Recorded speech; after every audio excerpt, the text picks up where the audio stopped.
à toutes et à tous, bienvenue dans eBIM, le podcast de Man & Machine dédié à la digitalisation du monde de la construction. Je m'appelle Siama Mokrane et pour cette deuxième saison, je vous propose de repartir à la découverte d'initiatives inspirantes autour du BIM et du digital. Je vous partagerai des récits de projets, des retours d'expérience, des conseils avisés sur une thématique d'actualité. Une chose est sûre, tous mes invités sont animés d'une conviction. Le BIM est une excellente opportunité de réinventer les métiers de la construction pour y introduire tous les bénéfices du digital. Comme vous le savez tous, l'été prochain, les Jeux Olympiques 2024 se dérouleront à Paris. C'est l'un des plus grands événements sportifs au monde avec des milliers d'athlètes, des centaines de milliers de spectateurs et bien évidemment la construction de nombreuses infrastructures pour les accueillir. Dans ce cadre, c'est la Solideo, société de livraison des ouvrages olympiques, qui, comme son nom l'indique, assure la construction et la livraison des ouvrages pour les Jeux Olympiques. Elle met la démarche BIM au service de l'excellence environnementale, du réemploi, du développement territorial et de l'innovation. J'ai avec moi Alexandre Mahfoud et Branislav Punicic, tous deux chargés du BIM et du CIM à la Solideo. Avec eux, nous allons entrer dans le détail des usages spécifiquement développés pour l'occasion. Et BIM, Alexandre et Branislav, c'est à vous. Bonjour et merci d'avoir accepté mon invitation. Bonjour Siem. Bonjour Siem. Alors avant d'entrer dans le vif du sujet, déjà est-ce que vous pouvez vous présenter rapidement, tous les deux, donc Alexandre? Je suis Alexandre Mahfoud, docteur en architecture et aménagement. Aujourd'hui, je suis le CIM BIM manager de la Solideo. Je suis également formateur en BIM et outils numériques au sein de plusieurs écoles d'architecture et d'ingénierie. Moi, je me présente donc, je suis Branislav Punicic, je suis architecte de formation et j'ai travaillé sur des projets de la Samaritaine et de la Fondation Luma avant de rejoindre l'aventure olympique à la Solideo, où aujourd'hui je travaille en tant que chargé de mission BIM.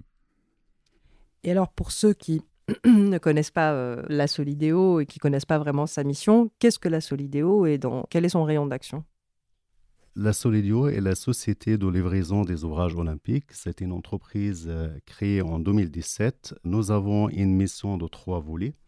D'abord, assurer la livraison et la construction de tous les ouvrages qui vont accueillir les épreuves des Jeux olympiques et paralympiques de l'été de 2024. Également les ouvrages qui vont accueillir les athlètes, les équipes des médias, les journalistes, etc. En deuxième volet, nous avons la mission de l'héritage, c'est-à-dire la reconversion de tous ces ouvrages pour accueillir les habitants, les salariés et les étudiants du quartier. Le troisième volet de notre mission, c'est d'être une vitrine de savoir-faire en termes de la construction, et là, dont le BIM s'inscrit. Donc merci Alexandre. Du coup, quelle est votre mission à tous les deux, au moins du pôle BIM, dans ce contexte-là, Branislav? Notre mission, c'est donc d'accompagner un grand nombre d'acteurs publics, que ce soit les communes, les ministères ou les intervenants du projet dans la démarche BIM. On assure la coordination, on assure la conformité des maquettes donc, tout au long du projet, de la conception à la phase héritage. Et pour compléter, notre rôle principal est la mise en place de la démarche CIM BIM de la Solideo et assurer la qualité de la maquette de l'ensemble des projets de la Solideo. Également, accompagner l'ensemble des partenaires pour assurer la qualité de cette démarche. Oui, en fait, les aider pas à monter en compétences, mais les aider à mener à bien cette démarche BIM au regard de vos attentes, en fait. Effectivement. Et alors, justement, la Solideo met en place une démarche BIM, on va dire, pour laquelle elle va accompagner ses partenaires. Et quelle est sa stratégie aujourd'hui? C'est-à-dire, pourquoi, en fait, finalement, la Solideo met en place une démarche BIM? Donc, il faudra savoir que l'ensemble des projets de la Solideo se base sur 4 piliers. D'abord, on a l'accessibilité universelle, on a l'excellence environnementale, la charte et l'intégration sociale, et enfin la démarche CIM BIM. Donc, la démarche CIM BIM, c'est à la fois un objectif et à la fois un outil pour nous aider à atteindre les 3 objectifs. Il faudra savoir aussi que la Solidio a fait le choix dès le début d'intégrer les compétences BIM au sein de l'équipe de la maîtrise d'ouvrage. C'était une démarche assez exceptionnelle. Le BIM n'est plus une démarche en parallèle du projet de construction, c'est une démarche intégrée au sein d'un projet de construction. Et alors, la finalité, c'est quoi vraiment l'objectif, la finalité de la Solideo? Pour la Solidio, la maquette BIM est une base de données qui est valable pour tous les usages. C'est une base de données fiable. Donc, la finalité de cette démarche, c'est assurer la qualité de la maquette BIM. C'est de créer une base de données pour l'ensemble des projets pour que cette base de données soit exploitable pour les autres objectifs. Très bien.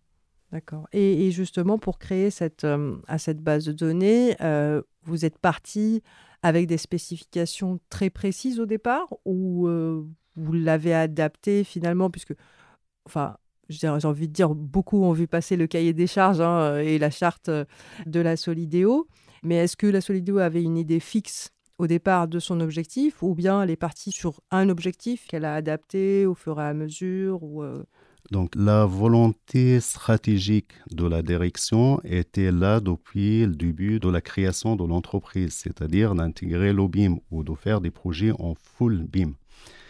Ensuite, on a mis en œuvre la charte SIM-BIM. On a contractualisé cette charte avec l'ensemble des partenaires, l'ensemble des maîtres d'œuvre, de la maîtrise d'ouvrage, etc. Cette démarche était prévue dès le démarrage. Ce n'est pas une démarche qui était demandée au fil du temps. Et ça, c'est un clé de la réussite de notre démarche SIM-BIM. Très bien. Alors, maintenant, une question un peu à tous les deux. Vous l'avez évoqué.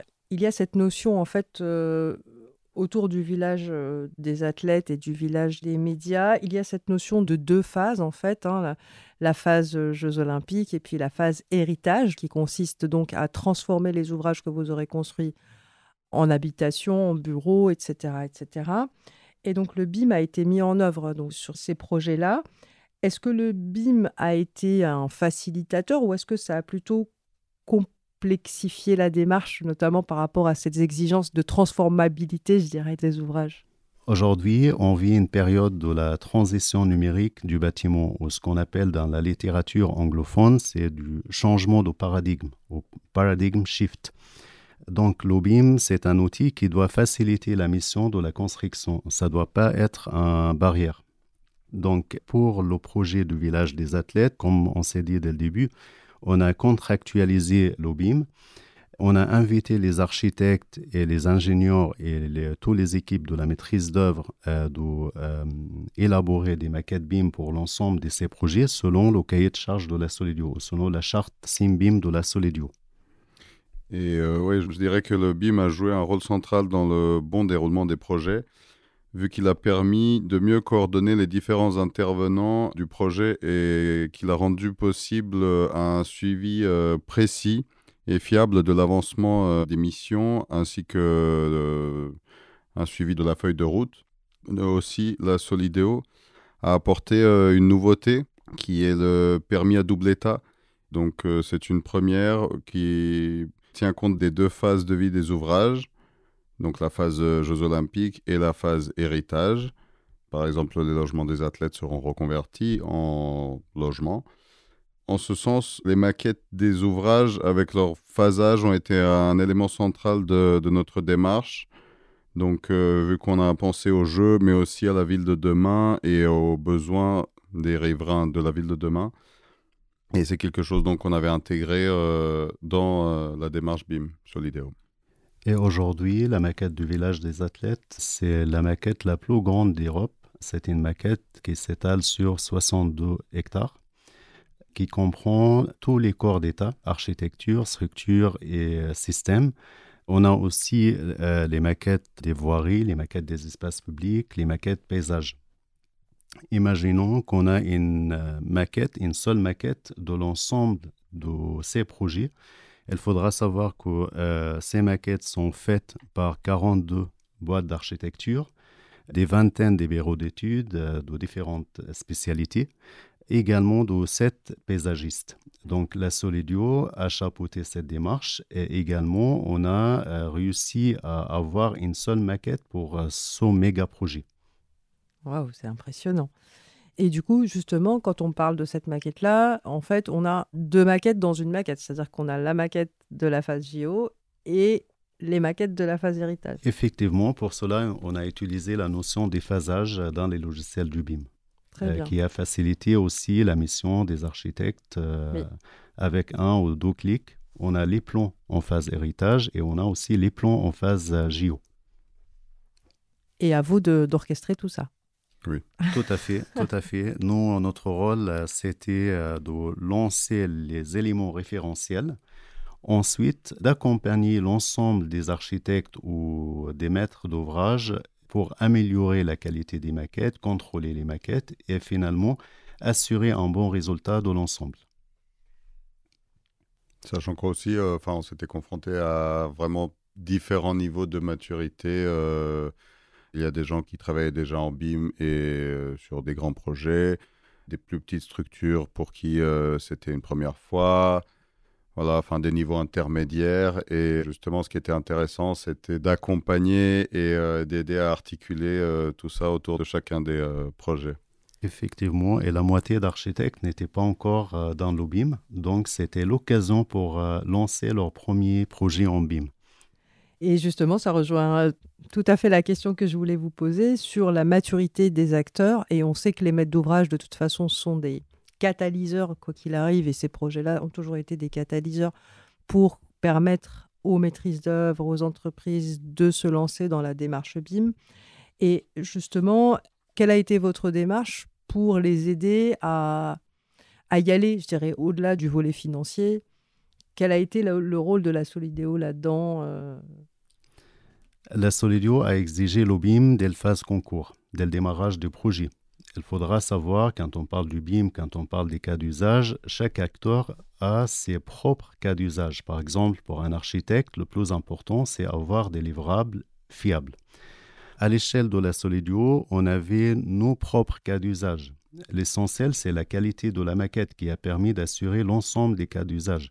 Donc, pour les cas d'usage de la Solidio, en phase concours, on a utilisé les maquettes pour examiner la qualité architecturale des projets ou pour examiner certains endroits où on ne voit pas trop le nivellement, par exemple, sur les plans.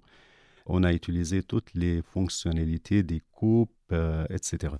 Et justement, est-ce que la maturité aussi de la Solideo au niveau du BIM a joué un rôle pour un peu, je dirais, drainer un peu tout le monde ou tirer tout le monde vers la démarche? Ce qu'il faut savoir, c'est que donc la Solideo avait dès le début recruté des spécialistes BIM en interne plutôt que de recourir à un spécialiste sous-traitant. Ce qui a permis d'aller plus vite, ce qui a permis de résoudre des problèmes assez rapidement Et consolider la donnée, j'imagine. et consolider la donnée. Et d'avoir un échange direct avec les opérationnels Oui. du projet. Cet échange nous a permis de mieux comprendre les besoins d'un chef de projet ou d'un directeur d'opération. On a développé aussi beaucoup de cas d'usage en se basant sur cet échange. Aussi, moi et Branislav, on assure des formations continues en interne de la Solidio pour former les pilotes de projet ou les chefs de projet. L'idée, c'est quoi? L'idée, c'est de remplacer le 2D ou le PDF par une maquette numérique. Et pour certains projets en phase concours, on a même remplacé la maquette physique par une maquette numérique. Oui. Et d'où l'importance en fait de sensibiliser en interne, ce qui rayonne ensuite par la suite auprès de vos partenaires, enfin quand je parle des partenaires de la maîtrise d'œuvre, etc., etc. Tout à fait, tout à fait. On fait beaucoup de retours d'expérience avec les partenaires, on fait beaucoup de communication avec eux. Et surtout, le retour d'expérience à la fois technique et à la fois dans les cas d'usage. Et alors, justement, parlons un petit peu cas d'usage, puisque j'imagine que vous avez développé, on va dire, les cas d'usage classiques, visualisation, prise de décision, calcul de quantité, coordination, etc. Mais justement, et vous avez constitué cette base de données au fur et à mesure, est-ce qu'il y a eu des cas d'usage surprises ou des cas d'usage non programmés que vous avez pu déployer justement à cette occasion, Alexandre? Oui, effectivement, il y en avait pas mal. À la Solidio, on a utilisé la maquette au sein de la démarche artistique. À ce stade, on est pionnier. On a transmis la maquette aux artistes pour qu'ils comprennent mieux la complexité du projet, pour qu'ils puissent élaborer leurs œuvres. Et ensuite, on a intégré ces œuvres au sein de la maquette globale du village des athlètes. On a aussi utilisé la maquette pour examiner la sécurité, surtout en phase héritage, dont on a examiné l'emplacement des caméras de vidéosurveillance depuis la maquette SIMBIM. Dans le même titre, on a utilisé la maquette pour la modélisation de la qualité de l'air avec le groupe Suez. Et aujourd'hui, on travaille avec Dassault Systèmes pour examiner le confort d'été dans le logement des athlètes. On fait cette démarche sur quelques appartements au titre exemplaire. Très bien. Et puis, bien sûr, ce qu'il faut rajouter comme cas d'usage, c'est la planification événementielle.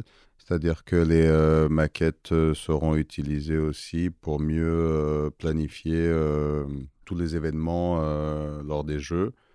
Donc, c'est quelque chose qui sera intégré dans des logiciels métiers spécifiques.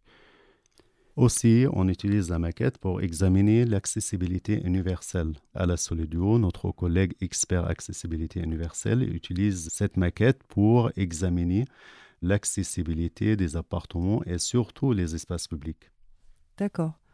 Dans tous les usages un peu originaux là, que vous êtes en train de décrire, on parle aussi pas mal, j'ai l'impression, de simulation. C'est-à-dire que c'est vrai qu'on pense beaucoup maquette, on pense coordination, on pense juste visualisation. Dans une démarche artistique, on simule la position d'une œuvre. Dans la sécurité, on simule l'angle d'une caméra, etc., pour voir si on est bien positionné. Sur l'événementiel, comme tu disais, là, en fait, tu simules carrément le déroulement d'un événement. Ce sont de beaux exemples, en tout cas, à mon avis, de vraies simulations grâce à la maquette numérique. Oui, effectivement, là, on revient sur l'idée principale ou la définition de la maquette à la Solidio. Pour nous, la maquette, c'est une vraie base de données qui doit être valable pour tous les usages. Oui, et même ceux qui n'étaient pas prévus au départ. Effectivement. Et alors, vous avez parlé tous les deux de BIM, vous avez parlé de CIM, donc, qui est le City Information Modeling, et on a évoqué ensemble cette notion de LIM. Alors, est-ce que, je ne sais pas, Alexandre ou Branislav, Alexandre, vous pouvez nous en dire un petit peu plus de ce que c'est que le LIM et quelle est la dimension finalement de ce type de démarche? Donc, le BIM, c'est Building Information Modeling. Le CIM, comme tu l'avais dit, c'est City Information Modeling. Le LIM, c'est Landscape Information Modeling. Et quand on fait un projet en maquette numérique ou en BIM, on ne peut pas séparer les corps d'état. Soit tout le projet fait en maquette numérique, soit non. La moitié, ça ne marche pas vraiment. Donc, au sein du projet du village des athlètes, même le projet du cluster des médias, on a modélisé le paysage. On a aussi aujourd'hui une maquette spécifique de paysage de LIM. C'est la maquette de la colline d'Elancourt. D'ailleurs, c'est une maquette énorme qui fait 52 hectares aussi. Wow. Voilà la colline d'Elancourt, là où il y aura les preuves de VTT. D'accord. Et donc, vous l'avez modélisé. Ça a été modélisé chez vous en interne, celle-ci, ou ça a été fait par des paysagistes? Toutes les maquettes sont modélisées par les maîtres d'œuvre. D'accord. On n'a pas séparé le BIM d'autres livrables. Oui. Le BIM fait partie toujours des livrables. Et justement, donc ça sera utilisé pour ce fameux usage de planification événementielle, par exemple? Exactement, oui, tout à fait. C'était un peu d'un point de vue des maquettes LIM. Donc, pour nous, c'était une première fois où donc un cabinet de paysagistes avait réalisé une maquette en BIM aussi grande. Alors, donc la Solidé va livrer le village des athlètes, le village donc des médias. Et ensuite, il va y avoir la phase héritage, donc par la suite. Et quelles sont justement les perspectives que vous allez avoir une fois que cette mission, je dirais, sera accomplie de construction et de livraison de ces ouvrages? Aujourd'hui, on est en train de réfléchir sur la démarche de réception des DO numériques, notamment concernant tous les ouvrages qu'on va livrer aux communes après les Jeux. C'est quelque chose qu'on a souhaité pousser et qu'on a souhaité développer avec les communes pour justement mieux comprendre leurs besoins, pour mieux comprendre leur manière de fonctionner en interne et pour pouvoir leur donner les moyens de mieux exploiter la maquette une fois que les ouvrages leur seront restitués. Voilà, c'est donc une démarche de mise en place de stratégies de BIM-GEM, mais adaptée donc à une échelle des communes et également, à ce stade, on continue à diffuser la culture BIM en termes de gestion et exploitation des bâtiments. On va livrer les maquettes aux communes et aux villes concernées. On continue notre rôle comme catalyseur de la transition numérique pour le bâtiment. En fait, ce qu'il faut savoir, c'est que les communes sont des acteurs pour qui des solutions sur le marché donc de BIM d'exploitation parfois sont trop coûteuses et trop ambitieuses. Et donc, on travaille pour trouver quelque chose qui soit adapté à cette échelle et à ce besoin. Parce que, en fait, aujourd'hui, votre mission tout au long du projet de conception, de réalisation, est bien de veiller à ce que les données soient intègres et utilisables sur toutes ces phases-là. Et c'est vrai qu'aujourd'hui, en fait, vous jouez le rôle, je dirais, de celui qui va délivrer à un moment donné une base de données que vous êtes fixé, en fait, de mener à bien ou de mener jusqu'à la fin. Et cette grande maquette, aujourd'hui, vous allez la morceler pour la donner aux collectivités. Comment ça va se passer ? Oui, mais enfin, donc on parle de phase héritage pour les projets et les ouvrages, mais de la maquette numérique, ce sera quelque part un héritage immatériel de la Solideo qui sera, restituée. Et chaque maquette sera rendue à l'exploitant final du bâtiment. Très bien. Donc, l'aventure de la Solideo finit en 2024-2025. Et du coup, notre rôle, c'est de transmettre ces maquettes ou les maquettes de chaque bâtiment à l'exploitant final. Comme Branislav l'a dit, le BIM ou la maquette numérique de la Solideo reste l'héritage immatériel de l'entreprise. Et à ce stade, la Solideo, BIM influenceur de l'année 2021, BIM d'or de l'année 2022, on tient à remercier chaleureusement nos partenaires, les architectes, les maîtres d'ouvrage, tous les acteurs BIM qui sont inscrits dans cette démarche SIM-BIM. C'est important. Oui, bien sûr. C'est important. Alexandre, Branislav, merci beaucoup d'être venu nous voir. Et je vous souhaite encore plein de BIM, de SIM et de LIM jusqu'en 2024. Merci à toi, Siam. Merci, Siam. Merci, Man & Machine. Avec plaisir. Et BIM, c'est fini pour aujourd'hui. Rendez-vous sur les pages LinkedIn, Twitter et Facebook de Man & Machine pour continuer la discussion sur le BIM autour des ouvrages olympiques. Si ce podcast vous a plu, parlez-en autour de vous et donnez-lui 5 étoiles sur votre plateforme d'écoute préférée. À très vite pour un nouvel épisode.